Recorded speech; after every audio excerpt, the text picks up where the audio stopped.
আসসালামু আলাইকুম প্রিয় দেশবাসী, যে যেখান থেকে দেখবেন সবাইকে অনেক অনেক শুভেচ্ছা। আগামী বৃহস্পতিবারে শপথ বাক্য বঙ্গভবনে পাঠ হয়েছে। ডক্টর ইউনূস রাষ্ট্র পরিচালনা করবেন। আশা করি সুন্দর হবে, ভালো হবে, ইনশাল্লাহ দেশের উন্নয়ন হবে। দেশটা এক মাফিয়ার চক্রই ছিল, সেখান থেকে মুক্তি পাইছে। আমার কিছু শিক্ষার্থী ভাইরাও ছিল, দেখলাম এখানে আরও অনেক কয়জনে আছে যারা এই শেখ হাসিনার তেলবাজি করতো, শেখ হাসিনার দালালি করতো, তারাও দেখলাম আছে। আর বিনাকিদা খুব সুন্দর কথা বলেছেন, দেশ যদি সংস্কার করতে হয় এইভাবে দেশের আইন ঠিক করতে হবে। প্রথমত শিক্ষা ব্যবস্থা ঠিক করতে হবে, শিক্ষা ব্যবস্থা মেরামত করতে হবে। ভারতের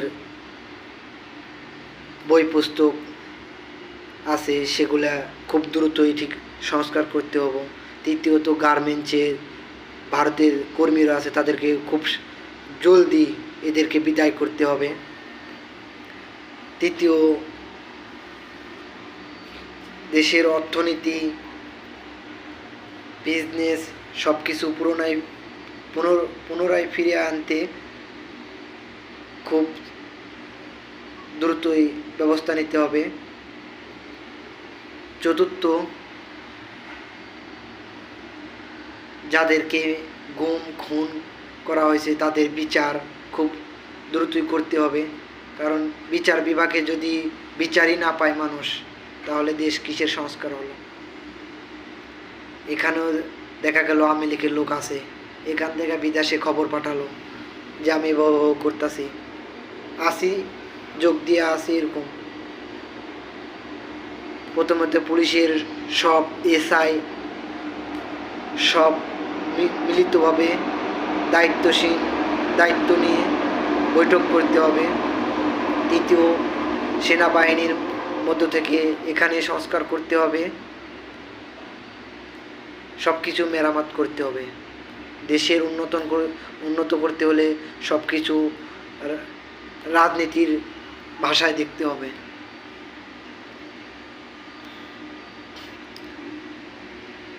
বিদেশে যারা বন্দী আছে জেলখানায়, শুধু দেশ থেকে রেমিটেন্স চাইলে তো হবে না।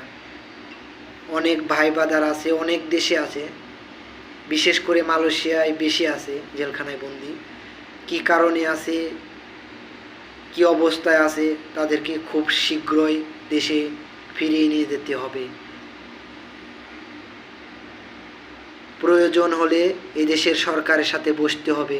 যে দেশে বন্দী আছে সেই দেশের সরকারের সাথে বসে যতগুলা বাংলাদেশের লোক আছে জেলখানায় বন্দী, তাদেরকে খুব শীঘ্রই দেশে ফিরিয়ে নিয়ে যেতে হবে। অনেকের ভিসা নাই, সেই হিসাবে জেলখানায় বন্দী আছে। কেউ আছে 5 মাস, কেউ আছে 1 বছর, কেউ আছে 2 বছর। এদের দেখার মতো কেউ নাই, তো এদেরকে খুব দ্রুতই বের করতে হবে।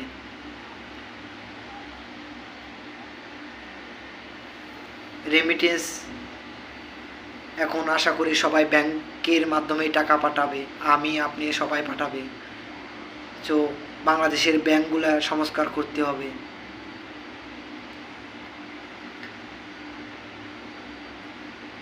পঞ্চান্ন 5 নম্বর যেটা, সেটা দেশের বিদ্যুৎ। সকালে একবার যায়, বিকালে একবার যায়। মমতাজ বিদ্যুতের গান শোনায়, দরকার হয় ফেরি করে বেচবে।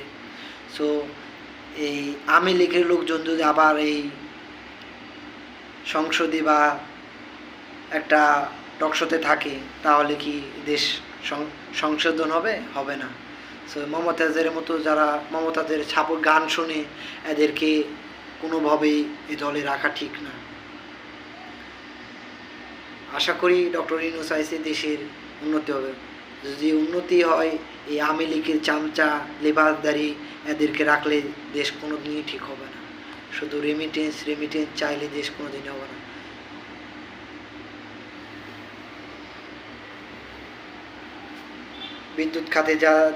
বিদ্যুৎ খাতে যেখানে সমস্যা, সেখানে সমস্যার সমাধান করতে হবে।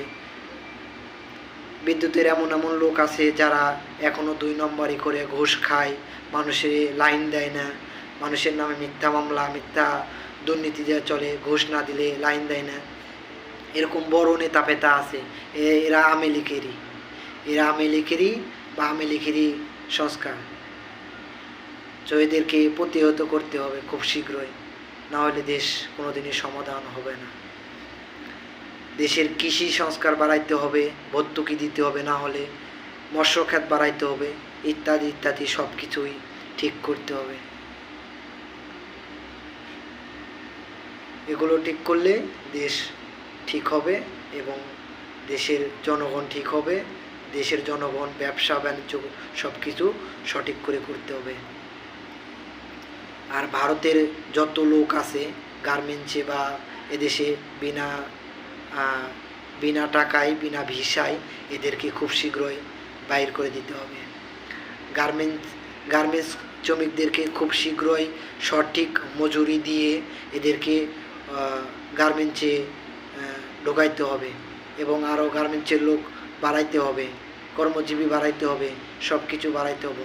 তাহলে দেশ ঠিক হবে, দেশের শান্তি আসবে, দেশের জনগণ ঠিক হবে।